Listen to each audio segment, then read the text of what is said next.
le vœu de chasteté porte-t-il sur l'offrande de sa virginité?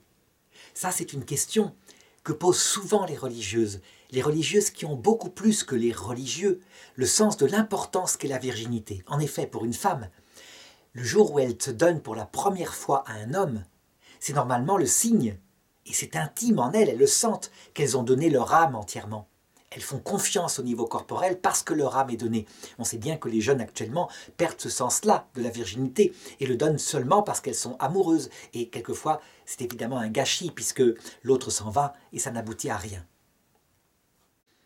Et donc, pour les jeunes femmes, pour les femmes même plus âgées, je dirais que ce vœu de chasteté vécu consiste à faire à Dieu le cadeau de sa virginité, comme si, je dirais, cette maison non violée lui était offerte parce qu'on ne veut aimer que lui. Mais évidemment, le but de cela, je l'ai dit tout à l'heure, c'est la pureté du cœur, lui seul, t'aimer, toi mon Dieu, plus que tout et pour toi seul. Si bien que, en fait, une personne qui ne serait plus vierge physiquement, elle peut faire l'offrande de sa virginité de la même façon.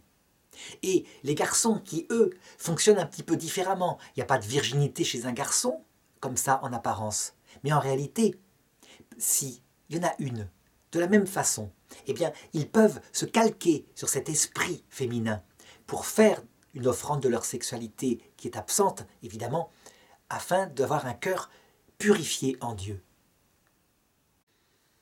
Une telle spiritualité, je dirais calquée chez les femmes, affine cette notion habituelle que les garçons ont du vœu de chasteté qui se passe plutôt du côté de l'absence du renoncement au plaisir sexuel.